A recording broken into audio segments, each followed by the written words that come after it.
everyone. We are going to talk about Boeing. Myself, Jennifer, Adel, Lauren, and Jaden will be presenting the practices and ethical concerns around Boeing's recent activities. So let's dive into it. Boeing is a global aerospace company that is most well known for building and maintaining commercial airplanes.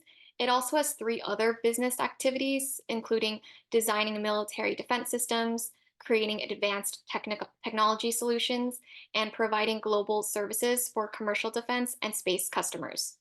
It employs over 170,000 employees in the US and has employees working in 65 countries worldwide. I think it's an interesting fact that 90% of the world's cargo is transported by Boeing airplanes. According to its CSR reports, it prioritizes sustainability, safety, quality, and integrity. So it's very much a customer focused company. However, Boeing has a reputation for wanting to monopolize its name as the dominant aircraft manufacturer, regardless of external challenges such as competitors, whistleblowers, or lawsuits. So this leads us into the news story we wanted to discuss with you guys. There are so many scandals Boeing has faced both recently and historically, so we want to discuss a story that encompasses current and past issues. This is John Barnett. He worked at Boeing for 32 years and served as a quality manager.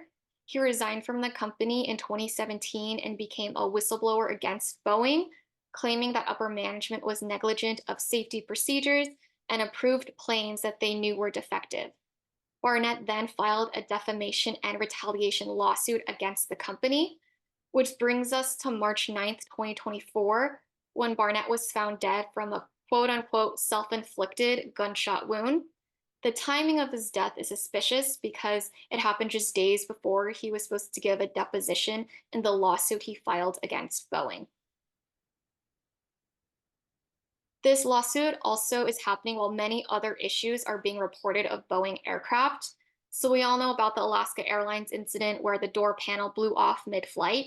So that incident prompted the Federal Aviation Administration to conduct a formal audit where they found 33 failed test sites. So the FAA gave Boeing 90 days to create an improvement plan to fix the issues that were found. With the tight scrutiny around these issues, CEO David Calhoun announced he will step down from his role at the end of 2024. Boeing has always maintained that it prioritizes safety and quality control. It continues to deny claims that it has been negligent and claims they continue to work in the best interest of its stakeholders. So now I'm going to hand it off to Jennifer, who's going to talk more about who these stakeholders are. Thank you, Maggie. So today I'll be discussing the complex network of stakeholders involved with Boeing, especially focusing on how their interactions reflect on the company's ethical practices. So Boeing, as a leading aerospace company, has a vast array of stakeholders, which can broadly be categorized into internal and external groups. For internal stakeholders, we have the CEO, management, employees, shareholders, and the FAA. And for external stakeholders, we have customers, suppliers, the FAA, government, media, and families of the victims of these incidents.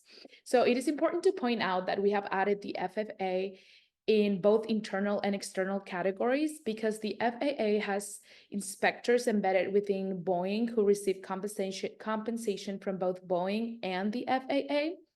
This dual compensation structure raises concerns about potential conflicts of interest, potentially compromising the impartiality of the auditing process. So now, as we have previously discussed in class, we will be using the silence models to analyze stakeholder relationships. So first, let's identify three key attributes, which are power, legitimacy, and urgency. So for power, we have the shareholders and government agencies like the FAA.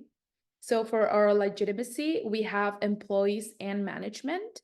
And for urgency, we believe that this matter is both critical and urgent, especially for families of the victims of the incidents that have happened. So now Adele will be talking about the ethical and CSR initiatives. Hello, everyone. So, in the wake of the recent controversy surrounding whistleblower allegations, Boeing has went through significant reforms to address these ethical lapses and regain the public trust once again. They did this by talking about three different things, and we'll start by the reevaluation of their ethical standards. Boeing is doubling down on ethical integrity by making its reporting and handling of safety and ethical issues a lot clearer and more transparent. They stated that they want to start emphasizing the importance of honesty and responsibility throughout the company, which means everyone from top level executives to entry level employees are and will be held accountable for their actions. Boeing also stated that they are encouraging open communication, so they want people to speak up without having any fear of backlash. Now, in the topic of enhanced corporate governance, Boeing has beefed up its corporate governance structures to ensure better oversight of ethical practices and decision making. They've now involved the board of directors more directly in these processes, which means that there is a clear guidance from a top level leadership on what's right and what's not. By tightening up on corporate governance, Boeing aims to make sure everyone follows the rules and behaves ethically, which will help build trust with customers and the community within public relations and the CSR initiatives. By addressing this, the Boeing wanted to ramp up its CSR efforts. So they're putting emphasis on things like protecting the environment, getting involved in local communities, and just being open about what they are doing within the company. These efforts are all in rebuilding trust with the public and showing that Boeing takes its role in society very seriously. I will be discussing Boeing's case impact analysis. Marketing plays a large role in reputation management and brand image, which for Boeing has been tarnished in the eyes of the public. They need to redefine their vision and restructure their leadership team with engineers who actually understand Boeing's operations. Once these changes are made, they need to implement marketing strategies that properly convey their advancements towards transparency, innovation, and safety. Boeing's human resource management was drastically affected by the whistleblower crisis. Boeing needs to implement a data-driven management effort to reduce public perception of safety concerns and rebuild trust in their workforce, fostering a culture of safety and accountability among their employees. Now I will be discussing Boeing's environmental factors. Amid the crisis, we have seen a steady growth rate in Boeing's research and development.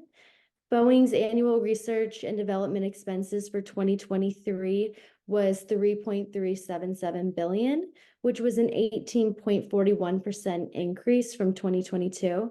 Boeing also signed a new partnership agreement with a Korean company to expand their research and development activities. Boeing has also paid large settlements amidst the whistleblower crisis. They paid $2.55 billion in fines after reaching a settlement with the U.S. Department of Justice. We've also seen a dramatic decrease in Boeing stock, and it's decreased 29% and has been labeled the second worst performing company listed on the S&P 500.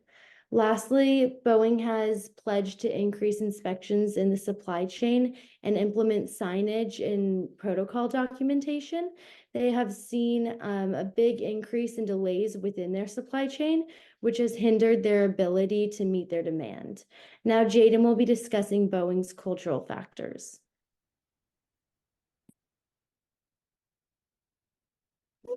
So far in our presentation, we have talked about a few recent ethical issues with their current litigation and then the Alaska airplane door flying off mid-flight. But of course, Boeing has had a long history of issues and complications. There have been numerous plane crashes all across the world from the Boeing planes, and there have been hundreds of people who have died. So when hundreds of people die and there are continued issues, we have to wonder, how does this happen? What are cultural factors that allow these issues to continue? So it is important to remember that Boeing is a corporation. This is a place where deadlines are extremely important. People are encouraged, I should say employees were encouraged to cut corners in order to meet these deadlines, and it was in management's best interest to stifle any reports on these issues and on these things of cutting corners. So the bottom line was always their profit. The bottom line was always their priority. And of course, there are litigation issues with retaliation. Retaliation is illegal, and Boeing has insisted that they have never had that problem and that they are now actively working against retaliation, but that has been a historical issue for them. And now we're going to look at ethical theories. What could have been done so that Boeing didn't have these issues, or what can be done now to prevent these issues? So far, it is obvious that Boeing has conducted a lot of cost analysis and determined that the issues that they have had are more cost effective than fixing them. So far, a lot of airline reputations have been ruined. A lot of people are nervous to fly with Alaska now. A lot of airline customers are placed in danger and lives are put at risk with poor quality control. A lot of people have lost their lives. So ideally, Boeing should be using and hopefully will be using the stakeholder theory. We talked about stakeholders early in our presentation, and this theory just states that Boeing should be making decisions in the best interest of all company stakeholders. So the company should be thinking about the customers, should be thinking about the government, society, how are they impacting the people who are consuming their products? And hopefully Boeing will continue to consider the stakeholder theory in order to improve their current situation. So that is our presentation on Boeing and their ethical issues. Thank you so much for your time, and we hope you enjoyed our presentation. Thank you. Yeah.